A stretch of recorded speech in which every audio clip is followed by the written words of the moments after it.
மகாராஜா இந்த படம் நிதிலன் சுவாமிநாதனோட டைரக்ஷனில் ஜூன் 14 அதாவது நேற்று தேட்டர்ஸில் ரிலீஸ் ஆச்சு. இந்த படத்தோடைய கதை என்னன்னா, படத்தோடைய ஹீரோ விஜய் சேதுபதி அவருக்கு ஒரு பொண்ணு இருக்காங்க. அவங்க பொண்ணு ஜோனல் மேட்ச் விளையாடுறதுக்காக ஒரு வாரம் வேற ஊருக்கு போகிறாங்க. அந்த கேப்பில் இவங்க வீட்டில் ஒரு திருட்டு ஒன்று போயிடுது. அந்த திருட்டு லக்ஷ்மின்ற ஒன்று காணாமல் போயிடுது. அதை கேட்டு விஜய் சேதுபதி போலீஸ் ஸ்டேஷனுக்கு போகிறாரு. கடைசியில் லக்ஷ்மியை கண்டுபிடிச்சாங்களா இல்லையா, லக்ஷ்மி யாருன்றது அந்த படத்தோடைய மீதி கதை. தெரியாதவங்களுக்காக சொல்கிறேன், இதே டைரக்டர் தான் இதுக்கு முன்னாடி குரங்கு பொம்மைன்னு ஒரு சூப்பரான படத்தை எடுத்திருந்தாரு. அந்த படத்தோடைய கதையுமே ஒரு சாதாரணமான கதை தான். ஆனால் ப்ரெசென்ட் பண்ண விதத்தில் தான் இப்போ வரைக்கும் அந்த படம் செம்மையாக இருக்கும். அதே மாதிரி தான் இந்த படமும் ஒரு சாதாரணமான கதை தான்.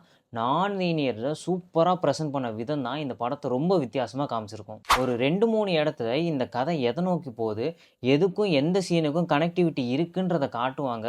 அதை தான் உண்மையிலே சொல்கிறேன், வேறு லெவலில் இருந்துச்சு. இந்த படத்தில் பிரச்சனைன்னு பார்த்தீங்கன்னா, ஃபர்ஸ்ட் ஹாஃப் கொஞ்சம் சம்மந்தமே இல்லாமல் போகிற மாதிரி இருக்கும். அதே மாதிரி ஃபர்ஸ்ட் ஹாஃபில் காமெடி சீன்ஸ் தான் இருக்குது. அந்த காமெடி சீன்ஸாக நல்லா இருந்தாலும், என்னது இது சம்மந்தமே இல்லாத மாதிரி போகிற மாதிரி இருக்கே, லென்த்தாக போகிற மாதிரி இருக்கேன்ற மாதிரி தோணும். ஆனால் செகண்ட் ஹாஃபில் தான் எதுக்கு எதோடைய கனெக்டிவிட்டின்றதை காட்டுவாங்க. அதை தான் சூப்பராக இருக்கும். படத்தோடைய கிளைமேக்ஸ் இதுவாக தான் இருக்குன்றதை நம்ம முன்னாடியே கெஸ் பண்ணுவோம். அப்படி கெஸ் பண்ணாலுமே எந்த இடத்துலையுமே போர் அடிக்காத அளவுக்கு சூப்பராக கொடுத்துருப்பாங்க. விஜய் சேதுபதிக்கு இதுக்கு முன்னாடி வந்த படங்கள் தான் சரியாக போகலைனாலும் அவருடைய 50வது படத்தை செம்மையாக பிடிச்சிட்டாரு. மற்றபடி இந்த படத்தை மிஸ் பண்ணாமல் தேட்டர்ஸை போய் ட்ரை பண்ணி பாருங்கள்.